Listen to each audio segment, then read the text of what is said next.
Fresh is the word.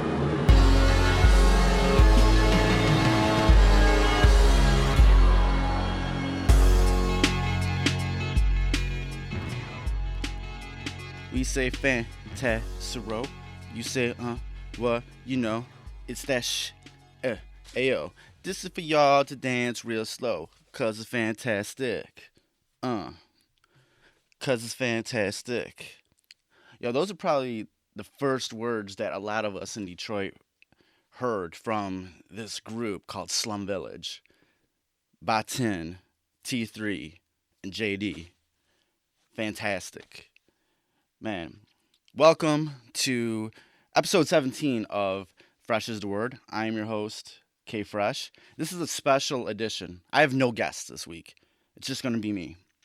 And it's a special episode in tribute, telling my stories. It's not even an informational thing, a historical lesson.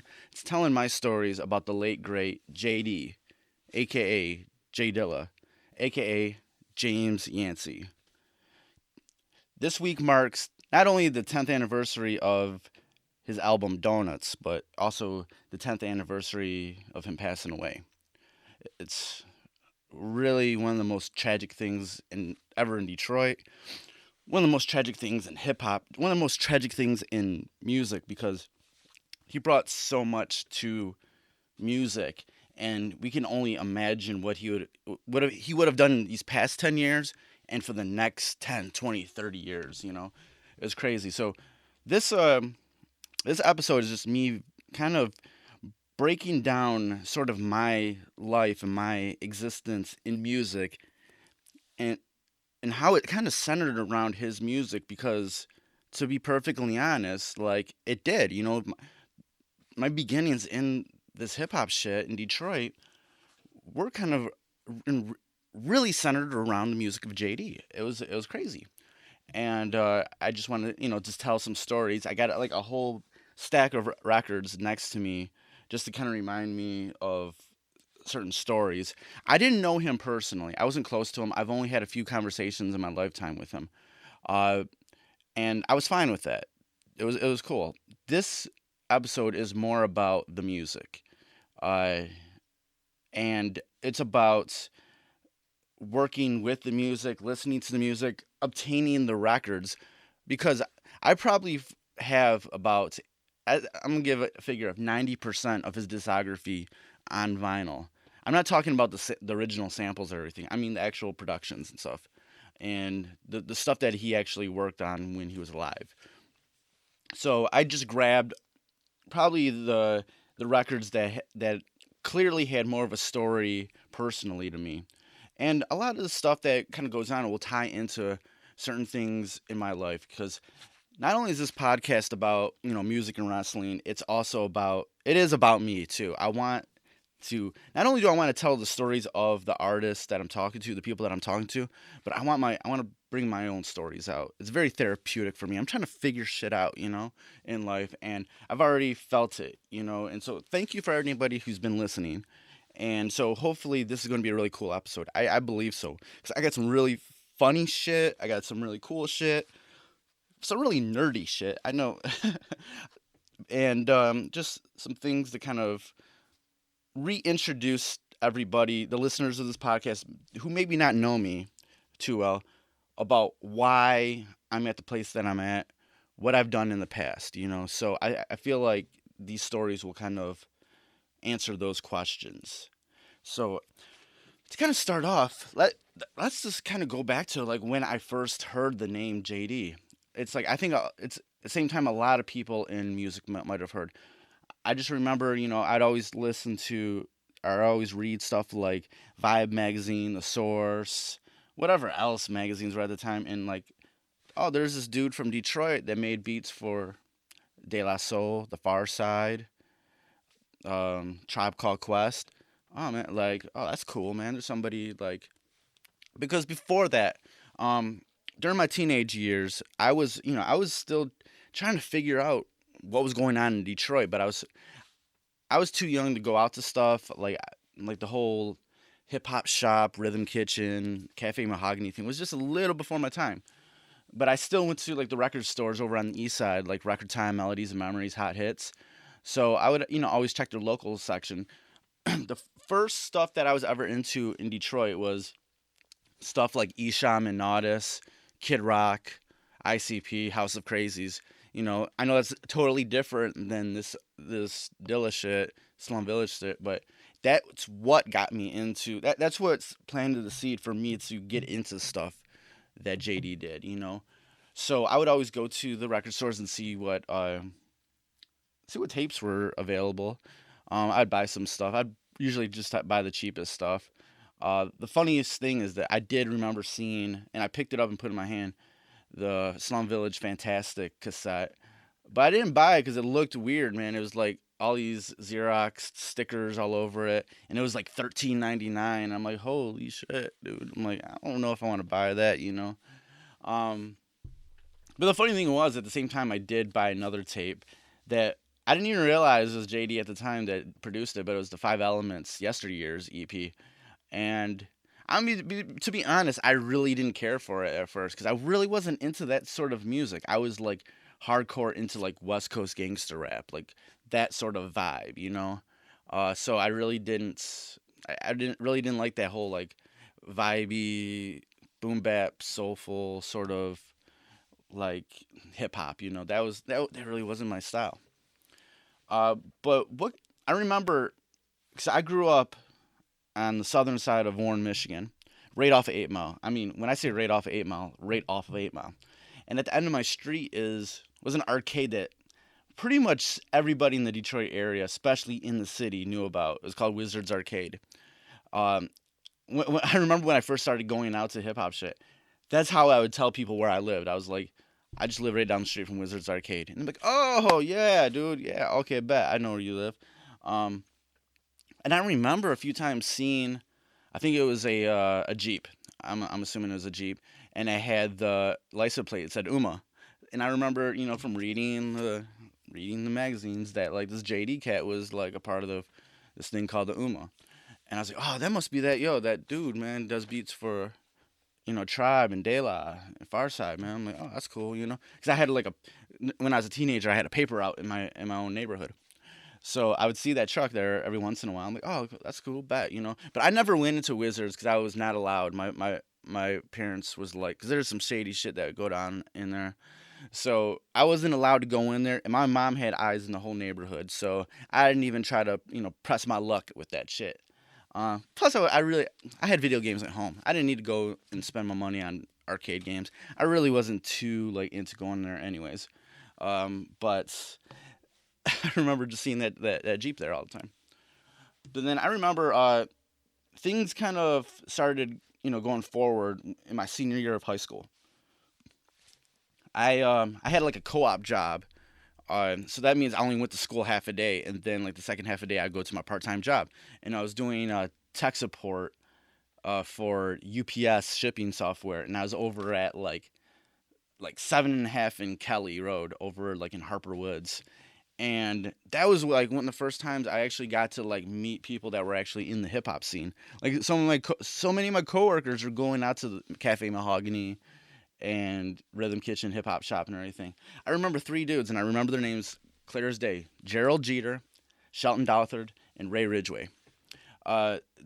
Talking with them, like they would put me on the shit, and one of the things that they put me up on was Slum Village. Slum Village is fantastic. And Jeter let me borrow the tape one time, and I borrowed it for a few days. I think I might have dubbed it. I can't remember. And I was like, yo, this is kind of cool. Like, yeah. I'm like, so it was like that was one of my first thing, and talking with them was like the first time I actually got to be able to kind of lock into what the hip hop scene was about in Detroit. And I remember they started telling me about this dude, man. Oh man, you gotta meet this dude. His name is House Shoes, man. He's like the blackest white dude you'll ever meet. Okay, at that time before I ever met House Shoes, thinking about with that description, I'm thinking it's gonna be some like baggy jean, fucking white dude with cornrows in his hair going, yo, yo, yo, what up, G Funk? I don't know. That's what was in my mind, you know. That's what when you say the blackest white dude, man, like that's what white dudes think act like when they trying to act black, you know. Uh, but yeah, so he's like, yo, you need to meet this dude. And I'm like, all right, cool. At the same time, I was already a regular at all the record stores, you know, buying tapes. I was buying tapes like a motherfucker. I wasn't buying vinyl yet. I was buying tapes, and it was crazy, man. They all knew me at all the record stores. I'd even like because all the record stores weren't that too far away from where I live. So in the summertime, I would walk to them. You know, I would just spend a Saturday and just walk to them or whatever. You know, and because I had a paper out, so I had a little bit of money. You know, so I'd go buy some, buy tapes. You know, and I'd always, $3 or $4 used ones or whatever. You know, get all the local tapes, man. I still have most of those tapes, man. I have a killer cassette collection, and these days tapes are kind of coming back in vogue as a little novelty. I need to get them out of my closet and kind of clean them up and stuff because I had some cool tapes. But anyways, I I was already going to all these record stores, and then one day I was at Melody's Memories, and one of the owners, Gary, he was like, "Oh yeah, we got somebody new working here, he goes by the name House Shoes," and I'm like, I heard about this dude, you know. So it was kind of like an instant thing. Like me and like just talking with Shoes, like me and him like instantly kind of clicked, you know. And before then, like I'd already you know caught up a friendship with another DJ that worked at Melody's Memories, Jeffrey Woodward. He's like he spins like UK garage, you know. But I wasn't into that type of stuff at the time. But he was knowledgeable about a lot of stuff, you know. So I could always talk to him about a lot of shit, you know. But it was House Shoes started working at Melody's Memories. So me and him just chopped up, we kind of clicked really quickly, you know. I was you know I was a teenager, super green, you know, super like fucking shy, dude. I was super shy, man. Like shy. I'm still shy and awkward, but I was just like, oh, super shy, man. You could ask him how was I when I first met. Yeah, it was crazy. And yo, that was back in the day where you go to a record store and like there's people knowledgeable about the shit in the store, you know, and you'd be like, and I could go in there, I'd be like, okay, and I was already starting to buy records before I met him. I had a small little record collection, and and it was the type of thing where he'd go, okay, what type of stuff do you like? And then next thing you know, you have a pile of records in your hand, you know, and I was like, oh, of stuff of artists, you have no idea who they were, you know, but then you listen to them and you're like, oh, this is the type of shit that I like. All right, so we kind of chopped it up, you know, and that started kind of like my like he put me onto Jay Dee more because Jay Dee was one of his closest friends. I remember if anybody remembers, like there's this like bootleg vinyl of Slum Village. All it says is like Slum Village tracks produced by Jay Dee Uma on the side A, and then it says Slum Village instrumentals produced by Jay Dee Uma on the back. It was just like a bootleg vinyl, and it had stuff from the Fantastic Volume One cassette. Because at the time, I didn't know at the time, but it was like they were kind of going in flux with record companies and shit like that. They were just jumping from one record company to the next to put out that Fantastic Volume Two album. So it was just like things were things were coming out, kind of leaking out. I don't know the story about how that record came out. They probably put it out themselves, but that was like one of the first records he put on me. He's like, all right, but every time I used to go on there, he just used to bang it in my head about Jay Dee's productions and stuff, and I caught onto that music really quickly. Um, and at the time, like I said before, the whole like Cafe Mahogany, Rhythm Kitchen, hip hop shop thing was just a little before my time, just a few years. So I didn't go to any of that stuff. And unlike a lot of my friends, I didn't go out underage. My parents weren't about that. They were really kind of strict with me about going out. Plus, I didn't really have anybody else to go out. When I was a teenager, I didn't leave the house that much. I wasn't that social. I wasn't fucking around town. Whatever. I was very shy and just stayed at home and played video games and listened to Like I literally like when I was a teenager, I like studied music. Like I really just listened to music, read magazines. Like I was literally a hip hop like student. I didn't go hang out with friends or anything until I didn't go out to hang out with friends and stuff until I actually got a car. And that was until like my senior year. Um and so it was just like crazy like that. Um I kind of came in after all that, what a lot of people in the hip hop scene here in Detroit, kind of like the golden years, which also included like St. Andrew's Hall. I started going to St. Andrew's Hall like for the 3 floors of fun, but I didn't go until like 98, 99, and that's sort of like the death rattle of its coolness. Because around that time is when they were starting to kind of change with the times and become a lot more, radio oriented, mainstream oriented. They moved house shoes from because House Shoes was the main DJ there for a lot of years on the main floor. They moved him from the main floor to either the Shelter, and the Shelter was slapping for a while, and then up to like the third floor. They were really the real hip hop shit and underground shit, whatever, was starting to get less and less respect, and they were starting to transition into this whole other crowd, this radio crowd. But no, I still had a lot of fantastic nights going down there. And and at the time it was like I became really good friends with House Shoes and he used to always put me on a list for the stuff and everything down there. So I think our friendship really clicked really quickly, Um, so that's how I really started going and get into this dude named Jay Dee, started just it really just locked in really quick. I remember one of the first like shows I ever went down to in the scene. I mean, when I went to a bunch of concerts. Like when I was younger, my brother would take me out to stuff, and I would go down to St. Andrews. But one of the first things I felt like when I was kind of a part of a scene, a part of the hip hop scene, was um, there was at the Wired Frog in East Point. They had this benefit for Bugs of D12. He got killed, so it was a benefit show. My boy Hush was the one who kind of put it on. They raised a lot of money, but that night I saw a good chunk of the hip hop scene that night, and I was like, holy shit, And one of the first people I ever met, who ever really kind of fucked with me, like was One Below.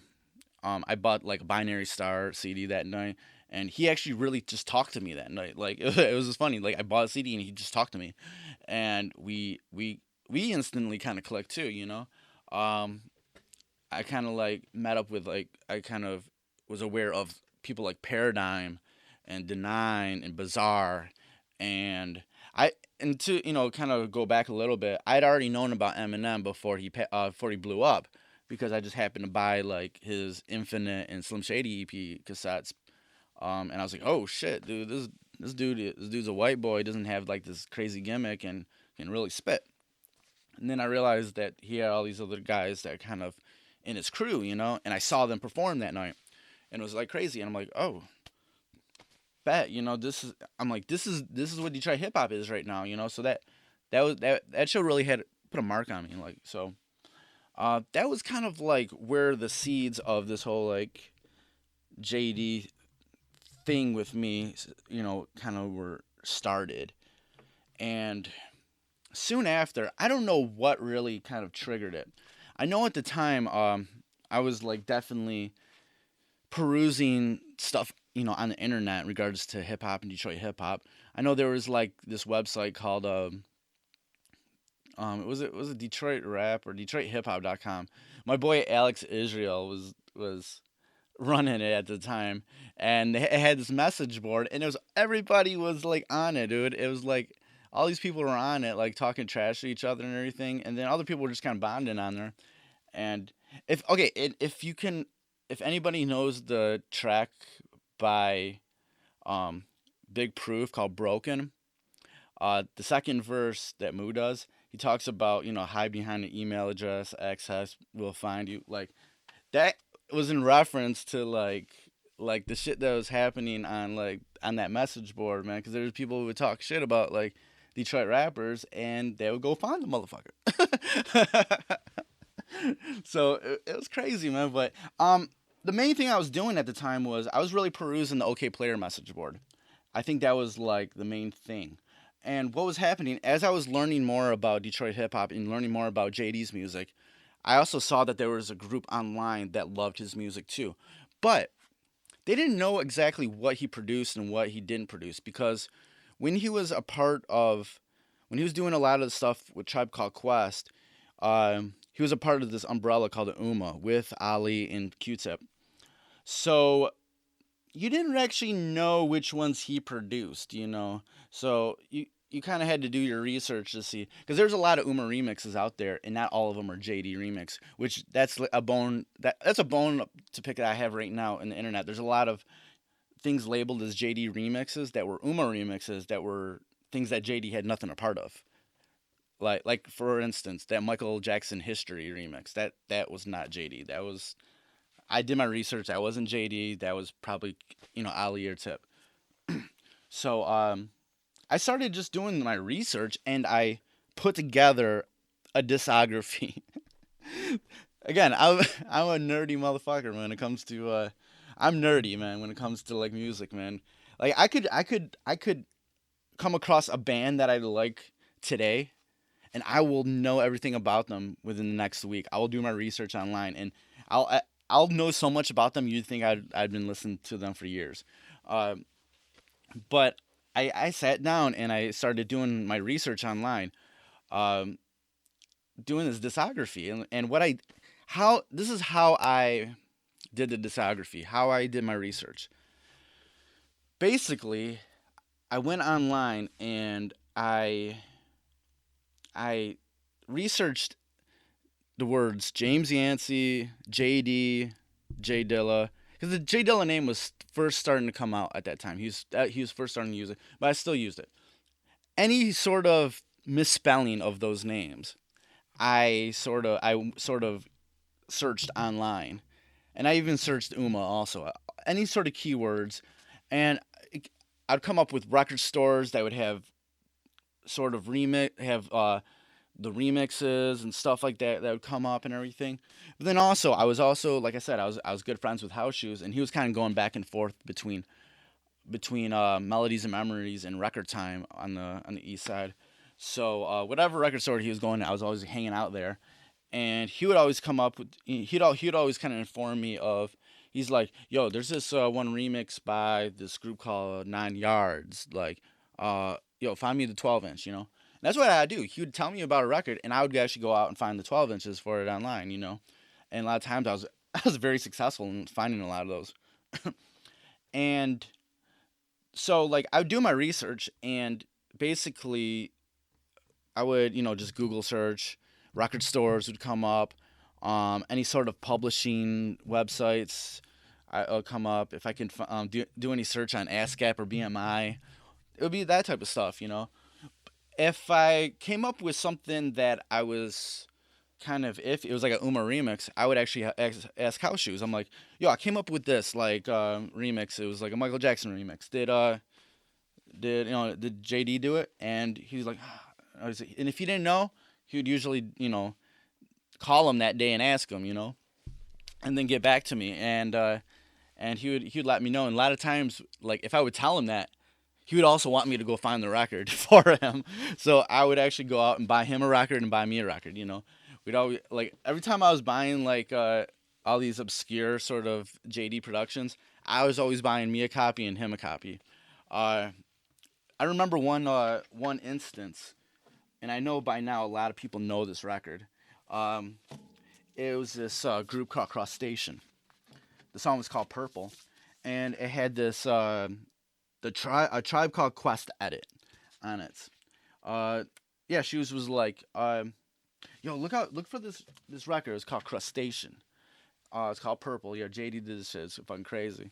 So I went to like there's this one record store I used to always find shit at in the UK whenever I needed to like get like imports. And there's a lot of stuff that were just like imports. It was called Action Records. I don't know if it's even around anymore. But I was able they were the only ones that had this record in stock. So and it was at a cheap price. And for some reason at the time, their shipping was even cheaper than everybody else too. So I just ordered. He was just like, "Get me as many copies as you can." So I just put in like a big number, and they're like 25. I think they had like 9 left, So they shipped me all like, so I bought like all 9 of them, and I kept like 3, and I gave like shoes the other 6. And that record was cool, man, because I feel like that was like this very like unique record that Jay Dee did, because that was probably the closest thing that he ever did to like sort of trip hop. Like I wish he did more. It was a super slow, and Crustacean was kind of on that sort of trip hop vibe to begin with, but he took it to like a whole other place. And this record is already crazy because it also had a fucking remix from Mr. Scruff that's bananas. So that like later on the road, I was like, damn, like this was actually like a cool record in general to buy. So kind of getting back to the discography thing, I was just like, okay, cool. Like I have this discography. So after a while, I started posting it on OK Player, and it was like, boom, this shit went crazy. And it answered a lot of people's questions because everybody was kind of arguing about which Uma remixes he did and what other shit did he do. So I decided, I was like, I'm gonna do a website around this because I wanted to learn how to do a website. I had no sort of knowledge about coding or anything, so I started teaching myself kind of how to do basic coding. And a friend of mine at the time that I was kicking it with, who was originally from Detroit, he's out in Cali. His name is Kaji Hunt. Like I was like chatting with, he kind of helped me out with some of the just kind of figure out a name and figuring out a and doing like helping me with the graphics and stuff, because as much of how much I lacked in coding, I lacked even worse in graphic design. So I was like, shit, okay. I had no knowledge about any of this, so we eventually like came up with the name Renaissance Soul for this website, and it was gonna be just an unofficial Jay Dee website. That's what it was. So, and it was super nerdy. Like I had this whole discography, and I did it in using frames, and I had I would like list every version of a 12-inch. It would be like a Tribe Called Quest record, like single that he produced, but I would like list every version of the record because I wanted people to know that there was versions that had acapellas and instrumentals and whatever, or clean edits and whatever. I wanted to know that all those different versions of the 12-inch were available out there. Again, super nerdy. So I eventually get around to doing that. My knowledge of doing websites was very low at the time. So at the time, my friend Dante Tucker, he goes by Dante LaSalle right now. He was somebody else that I kind of met through like One Below, and stuff like that, the hip hop stuff. Like he had a website called localhiphop.com, and I was also kind of helping him like kind of write little bios and stuff on artists on that. And he kind of helped me out by just letting me put up the website on his server. So the first URL for Renaissance Soul was localhiphop.com/JD. Like I didn't even know how to buy a real domain at the time in hosting. It was like, so that was the first iteration of Renaissance Soul. And the thing was, it like we never, even at the beginning, I never got huge traffic, but I got like that niche traffic of I got all like the OK Player people and it was crazy, all the people who actually went to my site, dude. Like people who actually like put out records now who are famous, like who are known people like Anra, people like Nicolay, Flying Lotus, Ninth Wonder, uh, Byron the Aquarius, dude. There's all these people that were hitting up my website and stuff, and it was a cool little niche thing, and this was my way finally to be a part of the music scene. and it was cool, you know. I was just like some little white dude, like just from just outside the city, who wanted to just be a part of this shit because I was like super excited about it. I've been excited since I was like 12, you know. When I was first listening to like Esham and ICP and stuff, and I had been to their shows already when I was a teenager, so I really wanted to be into it more. I'm like, dude, I want to be in part of the stuff that's right in my right in my area, yo. So it was super cool, you know. And now that I was finally in the scene, it was cool because those were the days when I was starting to meet more and more people every time I'd gone out, and those were the times when like I would go out to like spots, hip hop spots, and I'd be like one of the only like white dudes in the club, you know. And I miss those days, man. Not to bring race or anything into it, but I miss those days, man. It was kind of a cool vibe, you know, and you just really got to know the sort of other side of things, you know. Um, and I always looked younger than what I was. And I remember like my boy Cobb, you know, rest in peace Cobb. He would always tell me, he's like, man, I remember when I first used to see you like out in the clubs, man. I always like wondered like who let the little white kid into the club, you know? Because when I came out, man, I looked like I was probably like 12 years old, man. But I mean, let's be real. When if you see if you see the same white dude in the club all the time and everybody's talking to him, he's probably a cool motherfucker, man. That just I was cool, man. My rep in the hip hop community was pretty concrete pretty quickly. I was cool with people, you know. But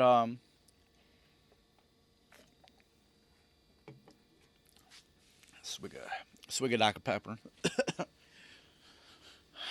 But that was kind of like when I did the Renaissance Soul website based around Jay Dee's music. That was kind of like how I got my place in the music scene, you know, and it was really cool. And soon after, let's see what kind of there's certain people that I met right off the bank off of this. Um, Definitely, I don't even know if you'd even be listening to this podcast or even. I remember someone who was really super cool with me about lacing me with Detroit oriented records and JD records when they came through was Damien Hoynes of Groove Attack out there in Germany. He was so super cool, man. Like I think he might have hit me up. I don't know who hit each other up first, but there were starting to be JD records and other Detroit records coming through the Groove Attack thing, you know. So he eventually saw the website and hit me up, whatever I hit him, I don't know. And he would always you know, keep me up to date on any sort of Detroit oriented records come through. You know, there was like JD's Rough Draft and like the other Frank and Dank record that came on that Mummy label that they only put out 2 records on.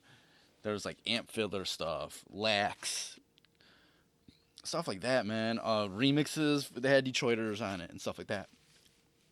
But he was super cool about like it was just like I had a nice little group of people who would just always like let me know when some like JD shit was dropping on their label, whatever. Another person that was cool was D Smooth, Daryl from Up Above Records. They're the ones that put out the Fuck the Police 12-inch.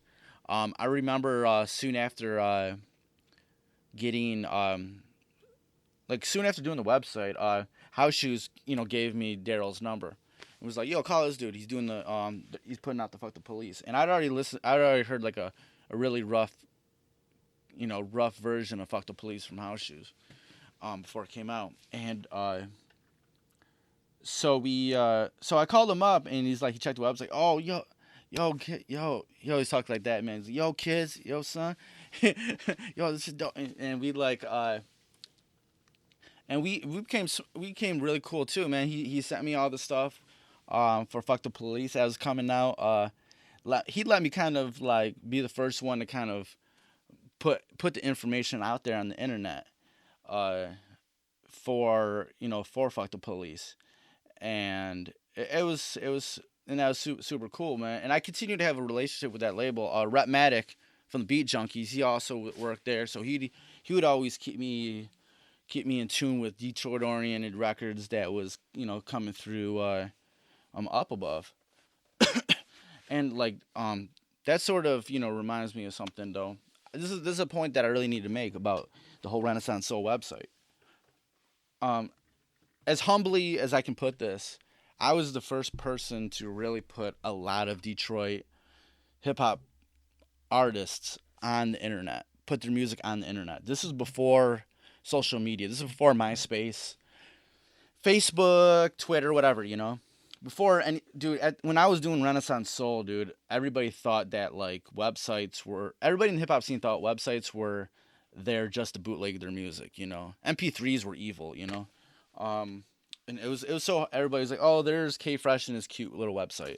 While I had respect in the scene, at the same time there was a little bit of lack of respect, wariness about what I was doing. They didn't understand what I was doing. I was little, I feel like I was a little ahead of the time, and I was like the first person to put a lot of fucking cats music on the website. You can, someone like Big Tone, told me that like he's like I was the first person to have people outside of Detroit hear his music. Black Milk, when I put his first stuff from Sound of the City on the website, that led to his Fat Beats record deal because Bill Sharp hit me up and was like, "How can I get in touch with Black Milk?" Danny Brown, I was the first person to put Danny Brown's stuff, all of his Detroit State of Mind mixtapes and stuff on Renaissance Soul, man. I hit him up one day. I was like, "Yo, I love your music," but we were at Northern Lights, man, and we were both at the bar, and I was like, "Yo, I want to just put all your music on the website." He's like, "Go ahead, do it, man. Whatever, man." And there's even a documentary out there about those early years of Danny Brown's career that he does mention that I was that dude. There's a lot of people that I put their music on the internet first. Once MySpace came around, apparently everybody got web savvy, and it kind of made my job a little bit harder, but it was good because another fact is when Renaissance Soul came out, there was also whole other groups of Michigan, Detroit oriented hip hop websites. There was MichiganHipHop.com. There was Graffiti's Break Bread. I'm gonna forget a few of the other ones, but we had a whole group of like 5 or 6 websites that were all like Detroit, Michigan hip hop oriented. And at the time, none of the music websites or the hip hop websites were even covering any Detroit hip hop if it wasn't Eminem, D12, or Kid Rock, or that was it. And even when they covered something like Esham and ICP, they were just hating on them. So it was like they weren't covering any of the shit that we were covering. We forced the industry, the music media, to give a fuck about Detroit hip hop. We never had a ton of hits to our websites, but we had a little niche thing. We forced the the music media to give a fuck about Detroit hip hop. And now today it's 2016 and Detroit hip hop is just ingrained into the music media of on the internet and stuff and in print and everywhere, And I feel like me and Graffiti and Dante and Nick Mosologist, even Tashir, dude, there's probably a few others that I'm forgetting. We had our little stake in that. We kind of got the ball rolling on that, and that is something I'm proud of, because that was my point. I didn't do this to make. I didn't want to be Jay Dee's best buddy or whatever, I just wanted to. I loved the music, and like to be frank, like I only talked to Jay Dee probably about a handful of times in his whole life, I didn't really have a lot of big conversations with him. There's a few times I ran into him and he was kind of a dick, And dude, he was a Detroit cat. Sometimes you're a dick, whatever. And sometimes he was cool, man. Sometimes we had a cool little conversation, But I never hung out with him or whatever because it wasn't about that, It was about the music, And I feel like the universe was trying to tell me that, in hindsight, because it was the funniest thing. Everybody would always tell me, like, I would always go out to spots or record stores and everything, and they would always be like, oh, Jay Dee was just here. Oh, Jay Dee's here all the time. I would never run into that motherfucker, man. And I just like what I felt like there was this weird thing that was just trying to keep him away from me, and I didn't know what it was. But I feel in hindsight, it was just the universe telling me that it was the music it was the music that was important. It was the music that brought everybody together. It was the music that inspired people. It was the music that inspired me. That I should have always been, and I did focus on the music. And in hindsight, that's what it should be about. So that's where that's why I was never really disappointed about, like, the one thing I am disappointed in is a music journalist is that I never got to interview him. Because just another sidebar about what I was doing. The Renaissance Soul website kind of parlayed into other things of writing. I did a little writing on this Toronto-based website called the Cyber Crib. I used to do a Detroit report on there like every month, and then I went over. I That led to other sort of things in the hip hop scene. I was doing online promo for Web Entertainment. That's the record label that the Bass Brothers and Joel Martin own. That originally signed Eminem. They were putting out an album for King Gordy, and they hired me briefly to do some online promo. And from there, the GM for Web, Scott Guy, he got word that Real Detroit Weekly was looking for a hip hop writer.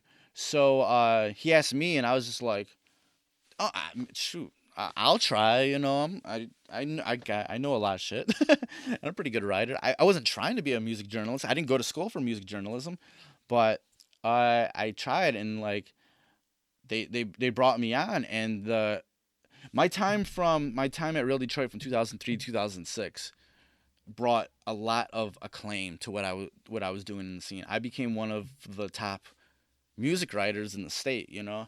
And because I was very honest about what I was genuine.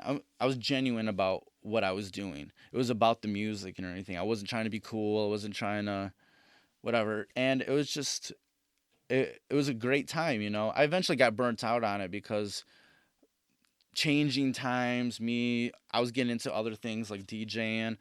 I was starting to come out of my shell a little bit, party, drink a little bit too much. So, and started creatively button heads with the editors over at Real Detroit. So I needed my time away from writing, and I took some years off.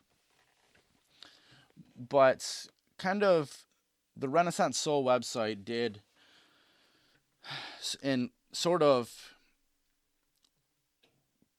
bring purpose into my life, and that was all around Jay Dee's music, and that's what he did for the scene. His music brought purpose to everything because, for the most part, whether it is his own projects or stuff that he was producing, there's always something coming out. There's always something to look forward to.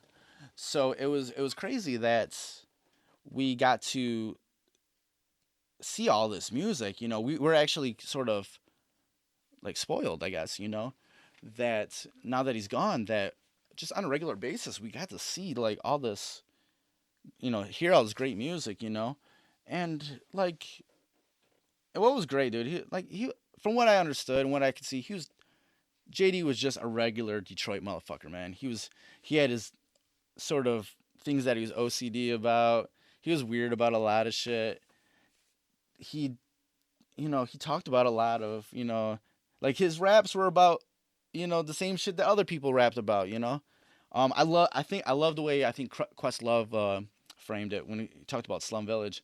Like they were just basically a bunch of frat boys, the way they just kind of talked about everything. They were kind of like just some frat boys. And that was just the magic of that group. So I continued on with the whole Renaissance Soul, and not only did I do like Detroit hip hop, or I mean Jay Dee stuff, but I branched out to people that were kind of influenced by Jay Dee and other Detroit hip hop stuff. And I remember the time. Let's get into the stories about Frank and Dink.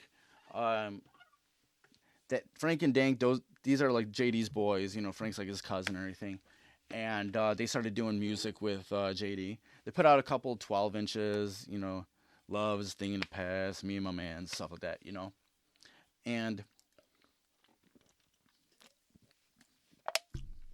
those records would act as a demo for to what they would later get a deal with MCA Records.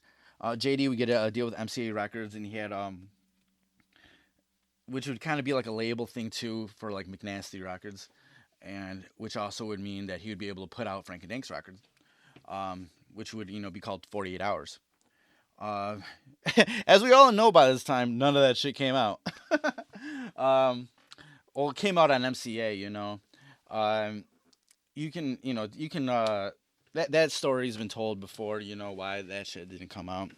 But I want to tell you about my personal kind of stories along that subject. I remember when they first kind of got the deal.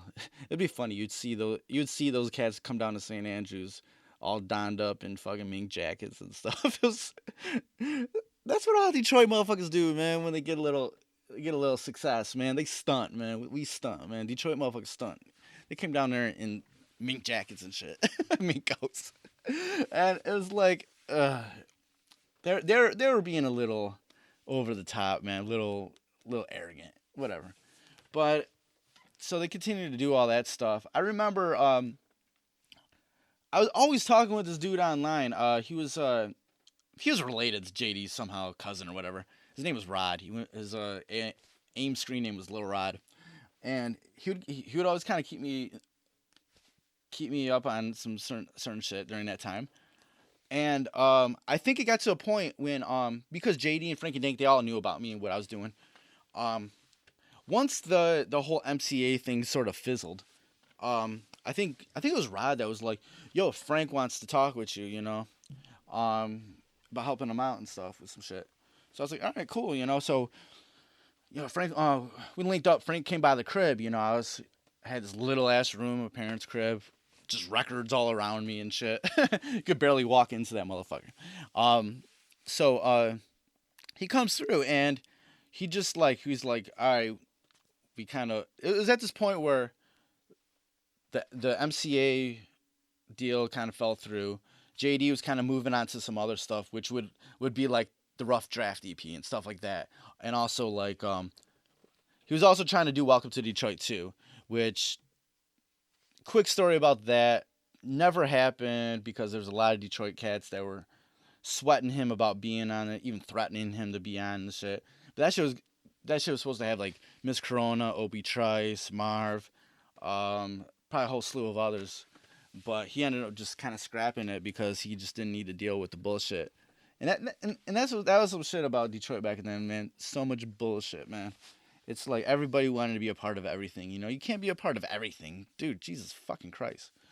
But so Frank comes by the crib. You can kind of tell like he has to kind of move on from this MCA thing. Him, Frank, and Dink have to move on and try to figure out what's next. You could kind of actually see a little hurt in his eyes, man, that all this shit kind of fell through. But he knew he just had to keep on moving. So he comes by the crib. He actually gives me a copy of 48 Hours, and like that shit was banging because okay, during those like early 2000s, like during that time, 2000, 2001, 2002, JD was on this vibe.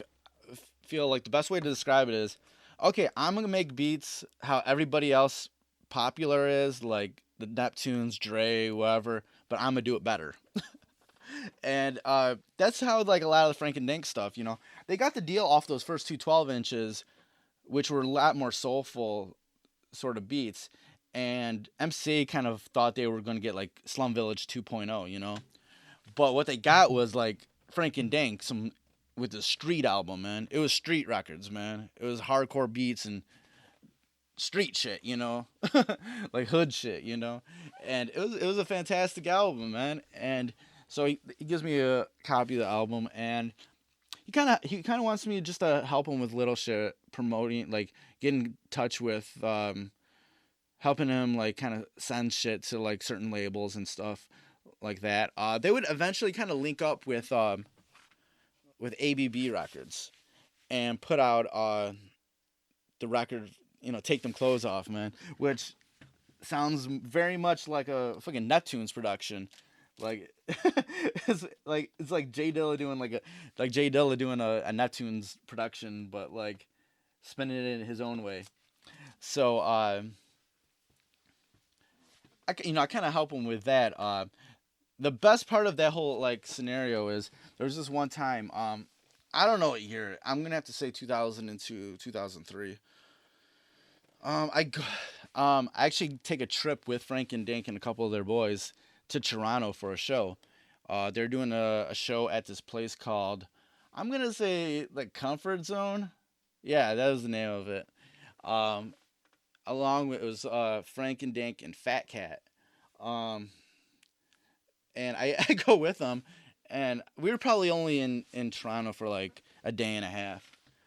Man, we were drunk and high that whole time, dude. It was just those guys. Fuck, man. They smoked so much fucking weed, man. Dude, I was so drunk and I was just blown that whole time, man, being with them. It was crazy, man. It was so crazy. But it was a fun trip. And the funny thing is, like, there's a time there we all went out to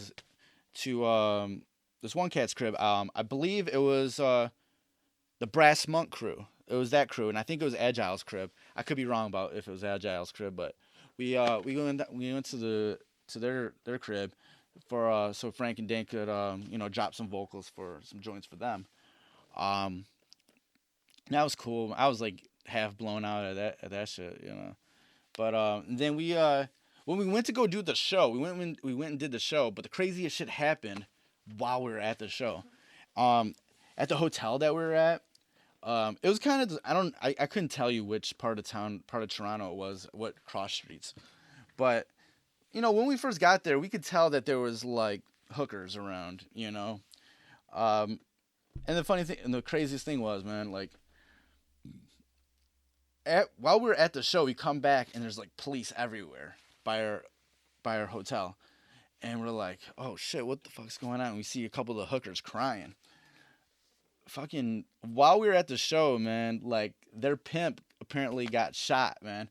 But he ran away, man. He left his fucking shoe, man. There was like shell casings, there's blood, and he left his fucking shoe back. And, and so like it was fucking crazy, man. This pimp got shot while we were like right next door to our hotel while we're at the show, and we come back and Dank's comforting one of the prostitutes there. You know, she's just upset, crying and everything. He's just trying to calm her down, whatever. So that was like a really funny part of that. And then we soon after we just went to bed and went to sleep, whatever. Came back the next day or whatever. That was a really, really, really, really fun trip. And yeah, I continue just to help out with. I mostly just talk with Frank about it and everything. And kind of helped him out with a bunch of shit with through the website, just kind of helping him get in touch with people, send send like pictures and stuff. I was doing like very kind of publicist work, I guess. In the long run, I was like publicist, sort of like assistant work, whatever. It was like I didn't care. It was cool, man. I had nothing better to do. I was just going to college at the time, whatever. I didn't have much of a life, whatever. I wasn't going out. And that sort of vibe kind of leads me to another story. With Fat Cat. Fat Cat, I'll honestly say, was one of the first people who understood what the fuck I was doing in this music scene shit. Like he understood that like this website shit, this digital shit was the next thing to do. I remember first kind of meeting him through House Shoes. House Shoes put out that Dedication to the Suckers 12-inch. It was produced entirely by Jay Dee. I remember when Shoes kind of put the bug in the ear that was coming out. I was always bugging him every week. I'm like, yo, when's the dedication? When's the Fat Cat shit coming out?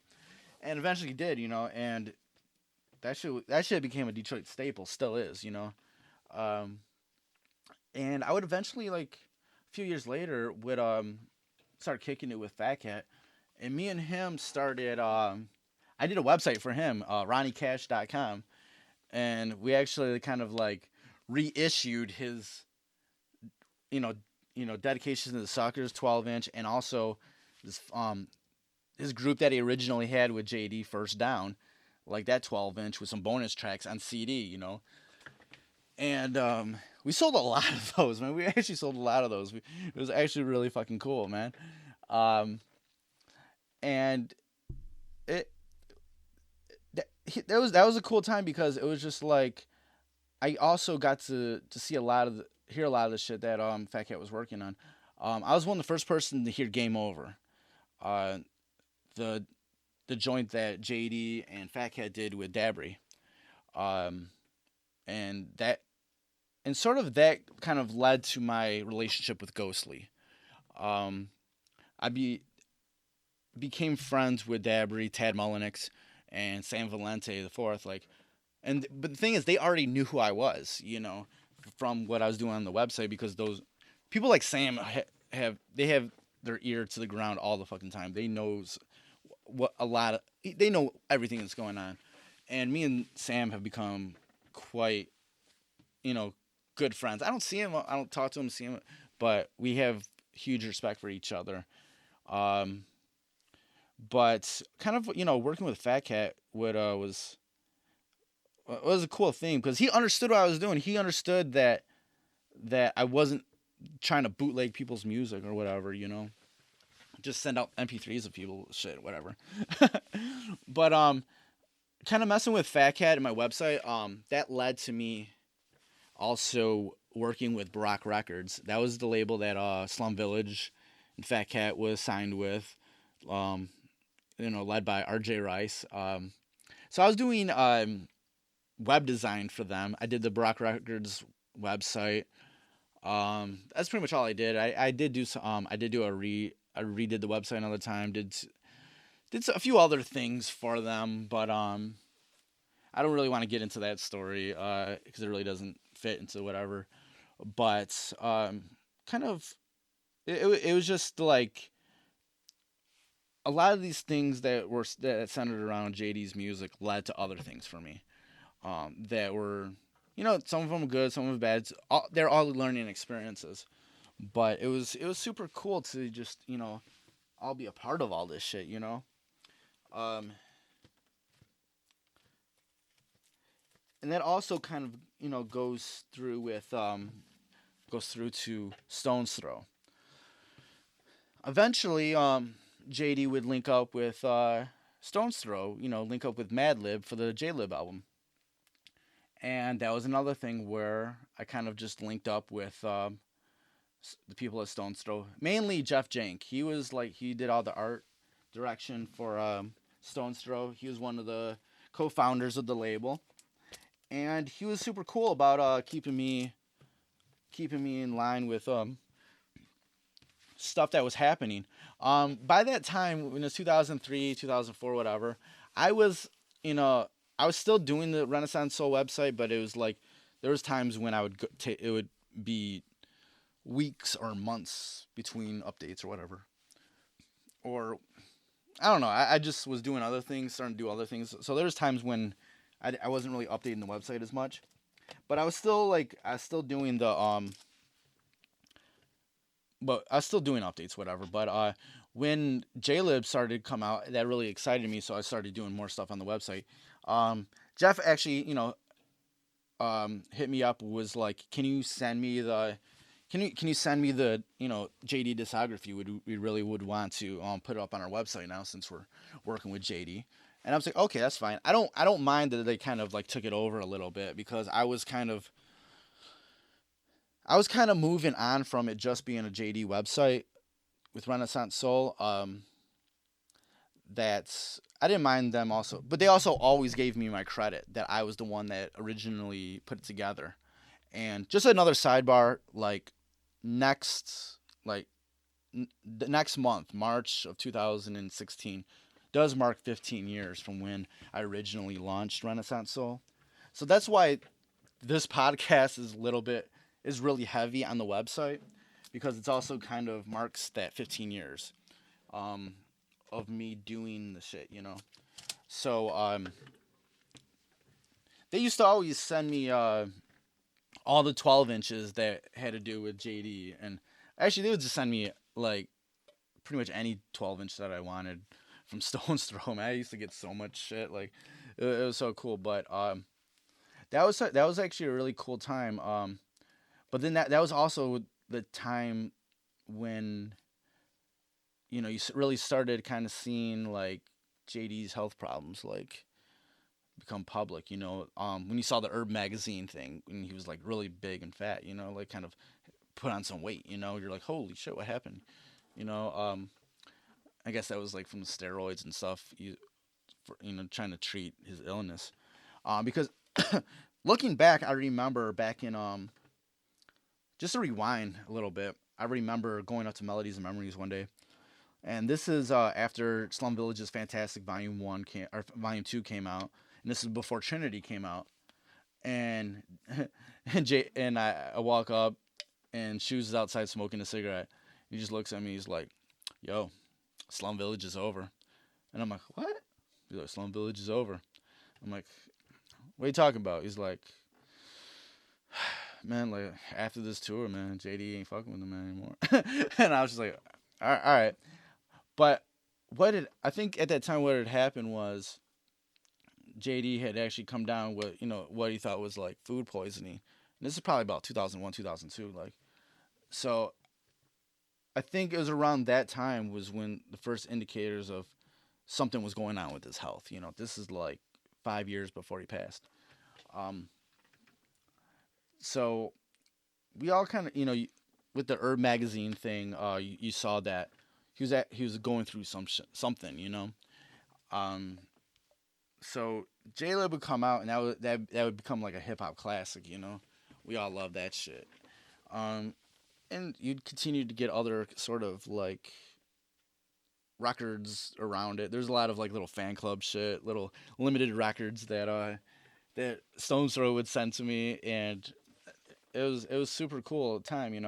And that was another time when I was still kind of transitioning to other things in the music scene. Like I was writing for Real Detroit. I was covering more of the Detroit hip hop scene. I was also sort of dipping my toe into the electronic music scene, and like the electronic music scene, like I'm very thankful for my friends in that scene because they kind of helped me get out of my shell. It took a lot of Jaeger and beer to get me through that, but I got out of my shell. I started DJing. I've been wanting to DJ for a long time, and I just started like I finally got behind the deck, started like learning to DJ. One of my first DJ gigs was actually at this thing called Bandwidth. It was this monthly website that the Detroit Love website would put on. And it was a benefit just to like keep up the server costs for the web hosting service that they would offer for free for people in the music scene. And they gave me the early slot, but I kind of brought in house shoes for that gig too.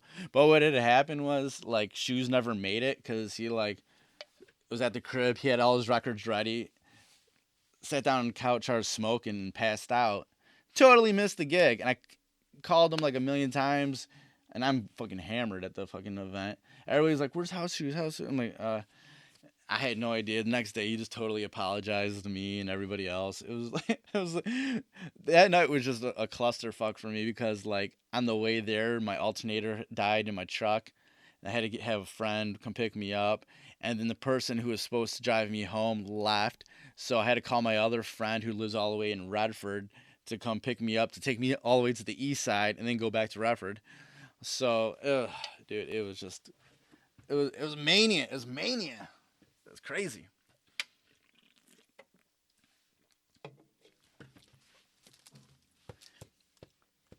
The funny thing is, I have this whole stack of records sitting next to me right now, and I've barely talked about any of them. And because I'm looking at them, I'm like, all right, talk, okay. It's like I don't want to talk about the same shit that you've heard before. These are all like my sort of like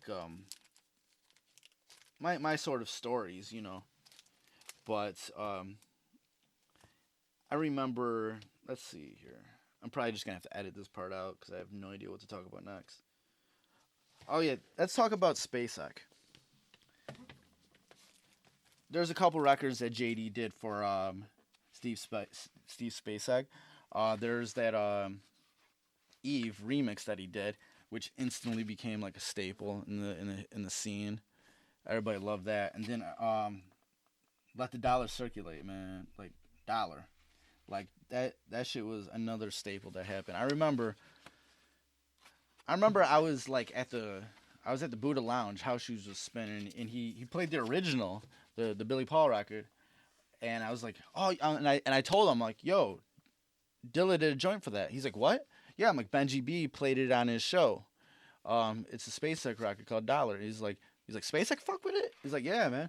And then like shortly after that record came out, man, that's a classic record. It's still like a staple to anybody who fucks with Dilla shit, you know. Um, like another record I remember like how she was telling me about was it's this record by this Japanese singer named Toshi Kubata. It's called Nothing But Your Love. Man, this bangs, man. This is a dope record, man. And that was something that I went and looked online for. Found a few copies. Um, that shit was just a dope record. Um, Another dope collabo on Detroit shit was JD's remix to "People Make the World Go Around" from Inner Zone Orchestra. If you don't know who Inner Zone Orchestra is, um, that's a side project. That's one of the many monikers and side project of Detroit techno legend Carl Craig. And Carl Craig was a big fan of JD's music. You know, it was me and him have talked about JD stuff a lot. You know, I'm really cool with Carl Craig, and we've talked a lot about JD stuff. He did this remix for this Inner Zone Orchestra track called "People Make the World Go Round," and it was a real that was a real special record, you know. And and that was it was really kind of cool to sort of see to for that record to come out. Another very special record in my collection is the Mos Def "Can You See the Pride in the Panther" JD remix from of the it was off that the original was off that Tupac Shakur "The Rose That Grew from Concrete" album. It was like a poetry album, whatever. And JD did this fucking amazing remix to the Mos Def joint, man. It was only available on the 12-inch, man, but it was just bananas, man. And then like also here's another great record from the collection is "Certified" from Guru's Jazz Mataz featuring Bilal. Okay, you gotta understand, man. Gangstar is one of my favorite, not only hip hop groups, but just music groups, artists of all time. Guru and Premier. Premier is one of my favorite producers of all time. So something like this, where you got Guru rapping over a JD beat, and probably one of the most ridiculous beats that JD ever did, you know. Like that was super cool to me, you know. Um, another record that is really kind of personal to me is the Love Junkie Dilla remix from DJ Cam featuring Cameo. This is another one of those records that kind of came through me through the whole Groove Attack thing. But also DJ Cam was also someone who went to my site. He was super cool with me. I've never met him before. I don't think he ever gets over here to the States much. But he was the first person to ever mention me in like the thank yous in the like inside of the cover of a album on his Liquid Hip Hop album. He like put me in the middle of like Roy Ayers and Wajid or something like that. I was like, holy shit, my name's listed in there because nobody in Detroit hip hop would put a thank you in their thank yous for me, but dude from France does. It was crazy, man. It was crazy. Um, Probably just a few more like just special records I want to talk about. Um, what about just a few things that kind of were kind of special to me in regards to uh, records. Oh, I kind of 9 yards. Always find a way. Um, this was another like sort of import that I found. And what was kind of cool about this one is the Jay Dee remix on there. It had the I think it was like the Minnie Riperton sample for the beat. But the 12-inch that I actually have the instrumental on there. The version of the 12-inch with the instrumental is super hard to find. This was like a really cool record. This was something I think House Shoes put me onto. And this is actually one of my favorite.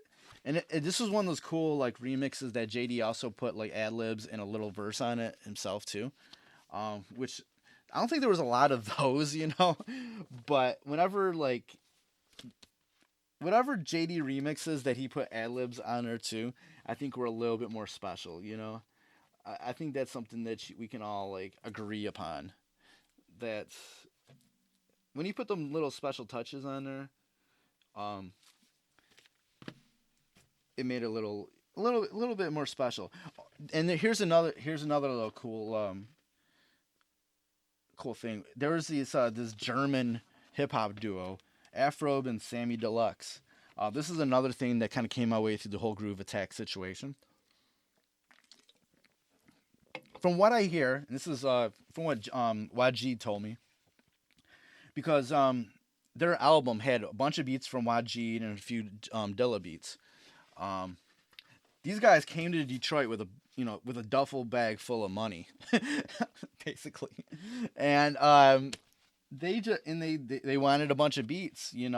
So Wajid sold them some beats, and there's a few Dilla beats on the 12-inch and on the album. The word was from I think Damian Hoyens told me that they were supposed to also do a whole instrumental version of the album because they had like Dilla beats, Wajid beats. I think it had like Diamond D beats and had a few other like classic hip hop producers, on there. And they never did the full like instrumental album, which I was kind of disappointed on. But these guys were dope, And just a sidebar, there was a song called Hey Do that was produced by Wajid. Probably one of the best beats that Wajid ever did, I kind of wish like a Detroit Cat was on that beat, man, because it was. I wish Guilty was on that beat because that shit was fantastic, Um, let's just talk about one more record before we start to kind of close out this this podcast because I really.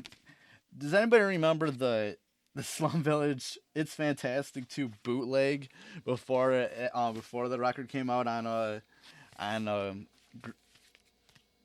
before it came out commercially on I'm forgetting the name. Good Vibe Records, yeah. There's this bootleg that came out sometime before, and it has like the skyline of New York on the cover. I'm like, it was a really good pressing, like the actual vinyl, but they used like freaking New York as the cover photo. I'm like, all right, that is cool. But what was cool about that 12-inch is that it had another version of We Be Them on there. They had like the Atomic Dog sample that wasn't on the Groove. There's a different version on the Groove Attack. Not Groove Attack, but Good Vibe pressing. But I think that's about it for my stories. Just to kind of close out this podcast, my Jay Dee's music and a lot of what I did in this music scene was because of Jay Dee's music and the kind of purpose that it brought for everybody, the DJs and the MCs and everything. Once he passed, it was like a really dark 2006 was a really dark time for us because Jay Dee passed, and then soon after, Big Proof passed. So it was a really dark time for just creatively. Like it was just numbing. So there's probably like a ton of other stories.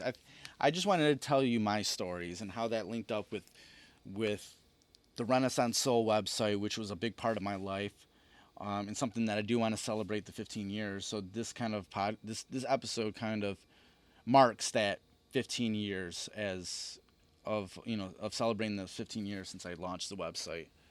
Um, he's sorely missed, and I don't want to get into any of the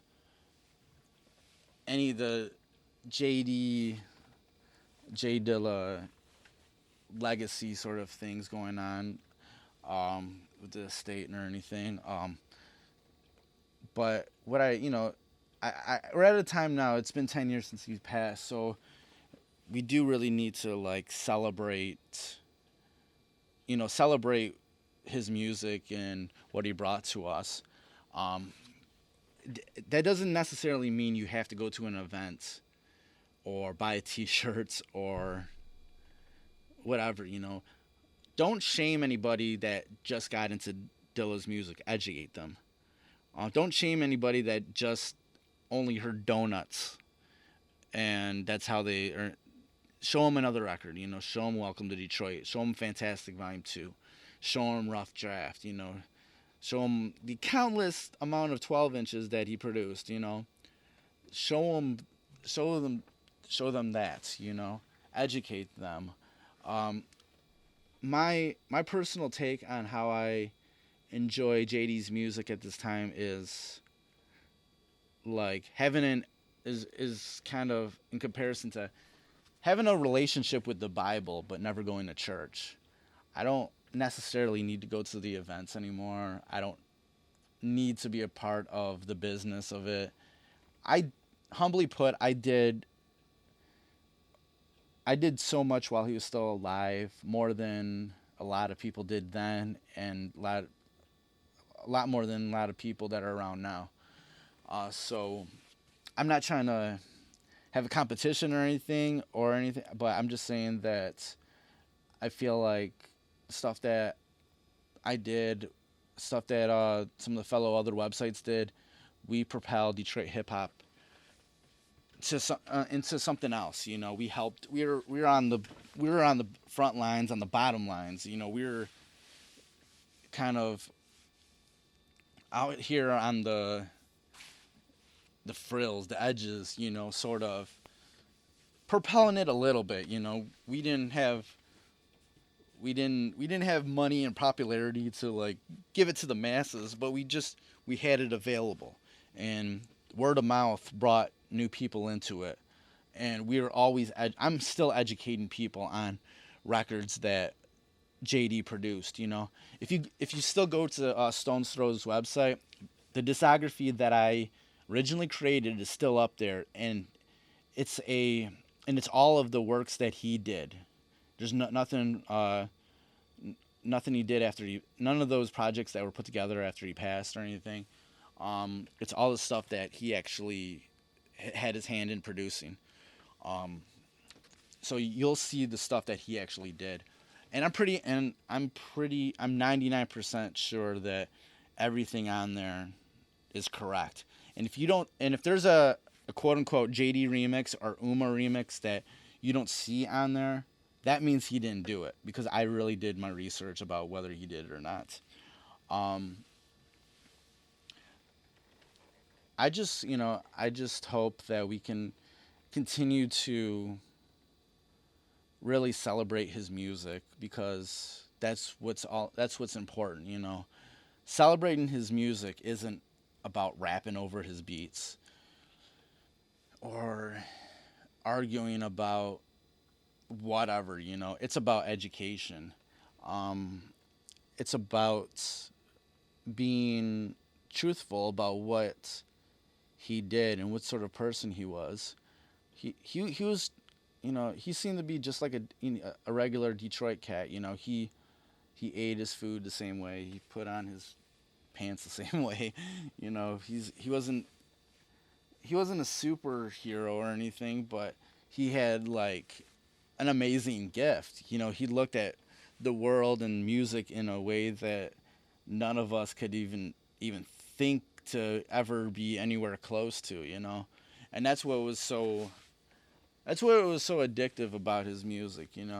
And we can only imagine like what he would have done these past 10 years.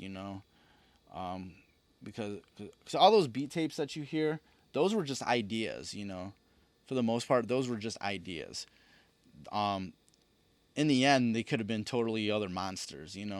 That was one thing, like, Fat Cat used to always talk to me, and even, like, the Slum Village cats, like Elzai or T3, they would be like, for stuff for, like Trinity, the Trinity album, or what other stuff. They would pick out some beats, send it back to to JD, and he would come back and it'd be like this whole other like spaced out thing that was based off that original idea. Man, those were just shells, man. Everything on those beat tapes were just shells. But the crazy thing was his beat tapes were so were EQ'd in such a way where they sounded like a finished product.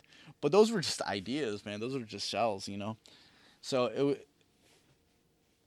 the best lesson that I think we all can learn is don't try to be like JD. His idea was to always do something different, always learn, always progress, always try to be above something else.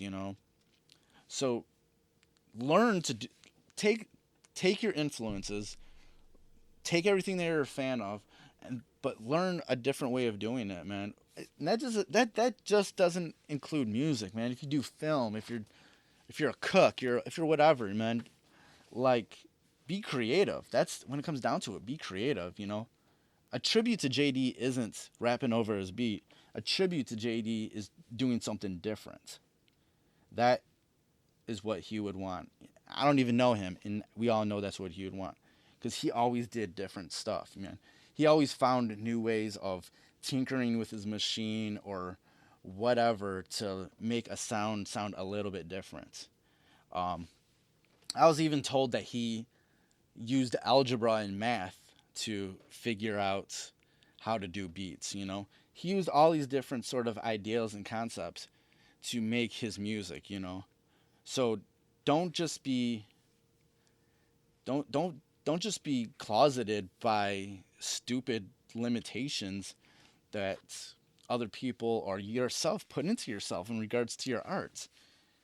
Dude, don't be scared to fail, man. Don't ever and that's something that I'm starting to learn. I just need to I just sat here and talk with you about music for an hour and a half without really stopping. I would have never been able to do that a few months ago even. So don't be scared to fail, man. Just be yourself, man. Even the funny thing is, even if you were like you set out to do one thing and it becomes another thing, that might be your destiny. You could have been like, I want to do these beats that sound like JD, but then you start tinkering and you hear another sound and you like that more, and it turns into some other crazy shit, and people like that. That's your destiny. Just embrace what comes out of you. And I feel like there's lessons to be learned by the life and the music of JD that are beyond the things that are sort of marketed to you or people are kind of spewing out there these days. It's really just kind of it's just about embracing being different and being creative. Just do that. And I think music and everything else will be a lot more creative.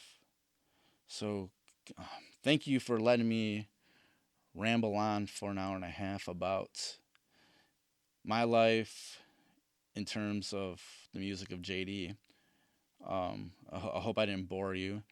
Um, if you any feedback, please hit me up on on Facebook. It's facebook.com/fresh is the podcast. I'm on Twitter as fresh is the podcast one. That's fresh is the podcast and the number one. Same on Instagram. Um, and yeah, just thanks and we also are on iTunes and Stitcher Radio. Please give me a 5-star rating. Leave a comment on both those. It'll really help out the show. I'm trying to build this show out. We're gonna have a lot of cool guests coming up. I'm really excited about a lot of the guests coming up because there's things that are a lot more personal coming up on these upcoming episodes of Fresh is the Word, and that's where I want this podcast to go. So again, thanks for listening and see you soon.